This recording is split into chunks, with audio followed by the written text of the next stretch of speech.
Ashama harka fuunee akkam jirtanii kabajamtoota fi jaalatamtoota chaayinaa laayyaan to'sallaa jiru jalatti argamtan. Nagaan koo bakka jirtan sinaa qaqqabu siniin jechuun jaaladhaa baga jiraattanii baga yoona eegdanii.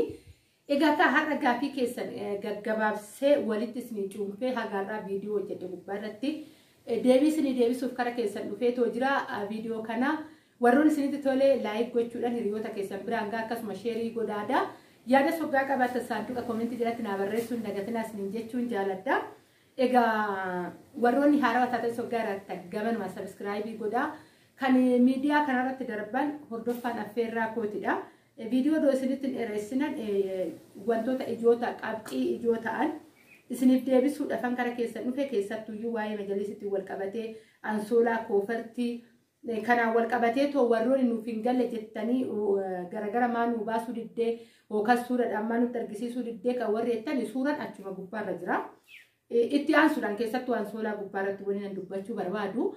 Ansoolaa bittiseetii miti bituun dhaqne bittiseetii miti jechuudha kan isinitti argisiisu. Bifa isintu filata. Bifa feete filattee gatii isaatan sitti mi'an. Gatii isaatan isinitti mi'an wanti isin beekuu qabdan ansoolaa kwaalitii kan ta'e biyya keessa ansooloonni akkanaan jiru. Biyya ormaatii baattanii hin galinaa. Biyya keessan keessa gatiin isaatillee kanaadha jedhee gatii isaa wajjin hin teechiseetu isinitti mi'e jechuudha. Gatiin ansoolaa tokko 2,800 kwaalitii kan ta'e baay'ee kwaalitii kan ta'e achitti kan bitaatu jiru jechuudha. Nama fakkeenyaaf ansoolaa ani qabeetoo galee biyya kana keessatti san yoggaa wal biratti ilaalu lama miicee kan daalachaa ifaatu iyyuu jira jechuudha. Anillee baay'ee fuudheen galle baay'isawwee biyya koo keessattuu nan argadhadhee tokkoffaan mooyyuu ani shaanxa sobetti baay'isuu waan hin barbaanneef jechuudha. Ansoolaa warri nagaa fattanii gatiin isaa 2,800dha. Bifa immoo situu filata abbaan bitachuu barbaadan bilbilli koo asirra taa'ee jira. Keessan bifa isaa iskiriishuut gootanii natti ergitanii bifa feete halluu feete ati kara biraatti illee fiddee halluu kanaa kan barbaada waggaa jettee halluu san qofaadha malee gatii isaa kunuu sitti miinta jira. Yookaan isinitti meetan jira jechuun kooti walumaa galatti gatiin ansoolaa 2,800dha. Egaa ka koofartii isinituu filatan.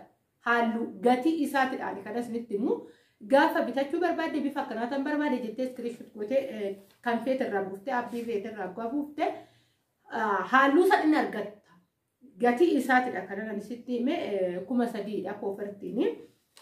Itti aansuudhaan bal'inaan ijoolleen gaafiin isin keessatti uume waa'ee majlisii eessatti argannaa warri jettan bakka feetanitti argachuu ni dandeessu. Fakkeenyaaf magaalaawwan naannoo Adaamatitti marsitee jirtu amma Asallaa kan akka magaalota biraa isiniif deemuu ni danda'a. Magaalaa Saakureetiin wal qabatee bakka feetan karaa Qarsaatillee warri dabarsuu feetan dabarsuu ni dandeessu jechuudha. Asumaayii garuu magaalaa kanaan alatti gisee deemuu tiraanispoortiidha kana beekuu qabdanii. Kan kanarraaf immoo ijoolleen Asallaatti barbaanna jettan waggaa jiraattanii omaa rakkoon hin jiru. Asallaatti illee ni hijjeessiifama isiniin jechuun jaaladha. Warri barbaadan egaa kaanuyyuu dhalattuu Asallaatidha. Warri ni barbaanna waggaa jettan jiraate Asallaatti illee ni hojjisiifama isiniin jechuun jaaladha. Isa gubbaarratti baay'inaan wanni isin dubbachuu barbaadanii bifa isaatidha. Bifa isintuu filata. Ani viidiyoo hojjedheetoo jira. Wanti isin beekuu qabdanii waa'ee majalisii gubbaarratti meeshaalee isa wajjin hin jiru sanii yoo 30 ol ta'edha kan wajjin gurguramu. 30 gadi amma fakkeenyaaf abbaa 20 kan jedhu 6,600 kan jedhu kana wajjin hin gurguramu. Meeshichi jechuun isa mastaawutii qabu keessa taa'ee jiru akka saanduqa 6 maalidha kan taa'ee jiru. Yoon dogongoruu baadhee inni sun 30 ol ta'edha kan wajjin gurguramu. Bifa immoo carqii isarra jiru san kan feetan waggaa filattan filannoon keessanidha.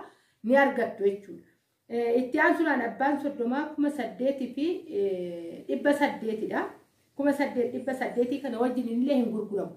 Yoo 30 ol ta'edha.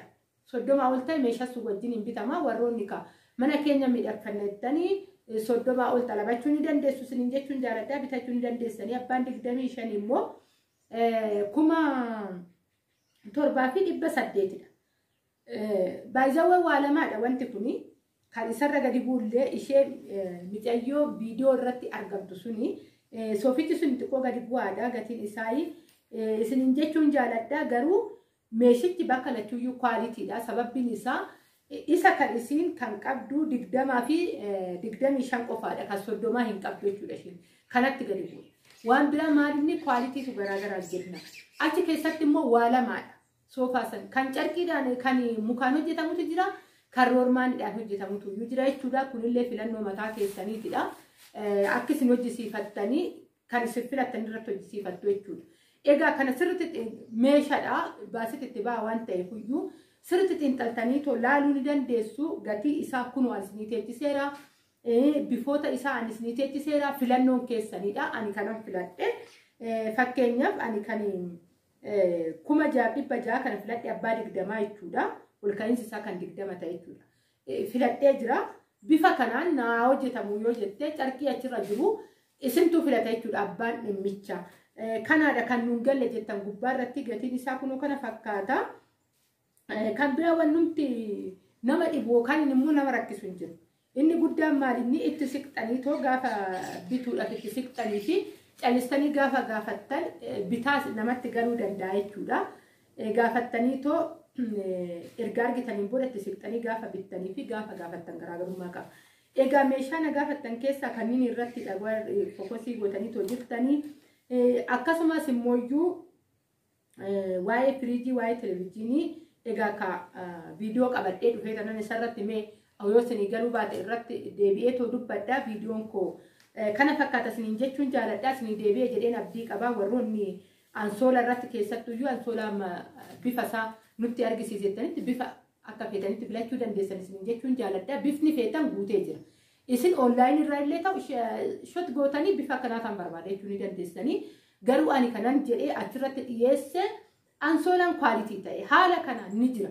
Kanumti achitti bittasu suuraa gubbaarra jira viidiyoodhaan ni jira. Wal bira qabdanii ilaaluu ni dandeessa suuraa achitti fi suuraa as jiru garaagarummaa tokkollee hin qabu.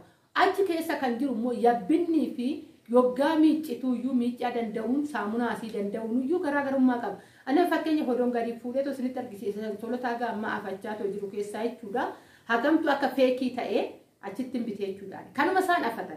Kanuma haati manaa ani bira hojjetu fidatte kanuma direevarii ishiin fidattee anillee fidatte jechuudha. Naafichisiisi jedheeni ansoolaa ishiin galchite. Oranachi jiru baay'ee argee jira ansoolota ishee. Akkamitti akka dafaniitu feekii ta'an jechuudha. Kanaafuyyuu immoo warroonni as keessatti biyya keenyatti fayyadamaa jiran immoo noormaanii taa'ee jira jechuudha. Kana hoggaan jedhu kan isaanii feekidha kun immoo oriijinaala jechuu koo hin ta'ini biyya keessattuu ni argattu jechuu kooti fan ibsa. Egaa kaa xalabattanis filannoon keessanidha dhiistanis filannoon keessanidha. Ani bicha inni guddaan saba koo ni fayyada kan jedhu qabadhee kara keessan dhufee isinii dhiyeessuu qofaadha. Kan itti bulu abbaadhaan jechuu jaaladha. Viidiyoo koo asumarratti dhaabee jira. Bakka jirtanitti nagaa naa ta'a baay'een isin jaaladha baay'een isin kabaja. Haga viidiyoo biraatti walitti deebinutti turtii gaarii naa qabadha. Egaa ka viidiyoo baay'ee baay'eessa ta'ee fi faayidaa qabu qabadheen kara keessan dhufaa jira. Erguun deebina anuma faana tura viidiyoo biraatinis isiniin jedha. Ammaa baay'ee.